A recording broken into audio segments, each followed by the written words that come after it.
ನೋಡಿ ನಿನ್ನೆ ಬೋರಿಂಗ್ ಆಸ್ಪತ್ರೆ ಮುಂದೆಗಡೆನಲ್ಲಿ ಕಾಂಪೌಂಡ್ ಗೋಡೆ ಕುಸಿತ ಕಂಡು 7 ಜನ ಸಾವನ್ನಪ್ಪಿದ್ರು. ಅದಾದ ನಂತರ ಸರ್ಕಾರ ಇದೀಗ ಎಚ್ಚೆತ್ತುಕೊಳ್ತಾ ಇದೆ. ಬೆಂಗಳೂರಿನ ಎಲ್ಲಾ ಸರ್ಕಾರಿ ಆಸ್ಪತ್ರೆಗಳ ಪರಿಶೀಲನೆಗೆ ಆದೇಶವನ್ನ ಕೊಡಲಾಗಿದೆ. ಎಲ್ಲ ಆಗಿದ್ದಾದ ಮೇಲೆ ಸರ್ಕಾರ ಎಚ್ಚೆತ್ತುಕೊಳ್ತಾ ಇರುವಂತದ್ದು. ದುರಂತದ ಬೆನ್ನಲ್ಲೇ ಎಚ್ಚೆತ್ತುಕೊಂಡಿದೆ ಸರ್ಕಾರ. ಬೆಂಗಳೂರಿನ ಎಲ್ಲಾ ಸರ್ಕಾರಿ ಆಸ್ಪತ್ರೆಗಳ ಪರಿಶೀಲನೆಗೆ ಆದೇಶವನ್ನ ಕೊಡಲಾಗಿದೆ.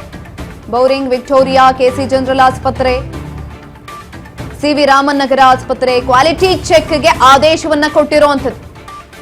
ಕ್ವಾಲಿಟಿ ಚೆಕ್ ಮಾಡಬೇಕು ಅಂತ ಹೇಳ್ತಿದ್ದಾರೆ.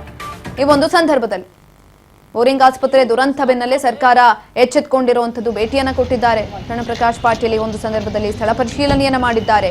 ಕ್ವಾಲಿಟಿ ಚೆಕ್ ಮಾಡಬೇಕು ಅಂತ ಹೇಳ್ತಿದ್ದಾರೆ. ಎಲ್ಲವೂ ಆಗೋಗಿದ್ದಾದ್ಮೇಲೆ ಹೇಳ್ತಾ ಇರುವಂತದ್ದು ಕ್ವಾಲಿಟಿ ಚೆಕ್ ಮಾಡಬೇಕು ಅಂತ ಅವಘಡ ಸಂಭವಿಸಿದೆ. ಬೋರಿಂಗ್ ಆಸ್ಪತ್ರೆ ಎದುರುಗಡೆನೂ ಕೂಡ ಇವರು ಕ್ವಾಲಿಟಿ ಚೆಕ್ ಮಾಡ್ಬೇಕಂತ 7 ಜನ ಸಾವನ್ನಪ್ಪಿದ್ದಾರೆ. ಶಿಥಿಲಾ ವ್ಯವಸ್ಥೆನಲ್ಲಿತ್ತು ಆಲ್ರೆಡಿ ಆ ಒಂದು ಕಾಂಪೌಂಡ್ ಗೋಡೆ, ಹಾಗಾಗಿ ಬಿದ್ದಿದೆ. ಆದ್ರೂ ಕೂಡ ಕ್ವಾಲಿಟಿ ಚೆಕ್ ಮಾಡಬೇಕು ಅಂತ ಹೇಳ್ತಾ ಇರುವಂತದ್ದು. ಈ ಒಂದು ಸಂದರ್ಭದಲ್ಲಿ ಪ್ರಕಾಶ್ ಪಾಟೀಲ್ ಅವರು ಕೂಡ ಅಲ್ಲಿಗೆ ಹೋಗಿದ್ದಾರೆ, ಸ್ಥಳ ಪರಿಶೀಲನೆಯನ್ನ ಮಾಡಿದ್ದಾರೆ. ಗಾಯಾಳುಗಳ ಆರೋಗ್ಯವನ್ನ ಕೂಡ ವಿಚಾರಿಸಿದ್ದಾರೆ. ಹೇಗಿದ್ದೀರಿ, ಇವಾಗ ಏನಾಯ್ತು ಅಂತ ಕೇಳಿದ್ದಾರೆ. ಅಷ್ಟನ್ನೇ ಮಾಡೋದಲ್ವಾ, ಇನ್ನೇನ್ ಮಾಡೋದಿಕ್ ಸಾಧ್ಯ? ಅದನ್ನಾದ್ರೂ ಮಾಡಬೇಕು. ಇಲ್ಲ ಅಂತ ಅಂದ್ರೆ ಹೋಗಿತಾರಲ್ಲ ಎಲ್ಲ ಜನ.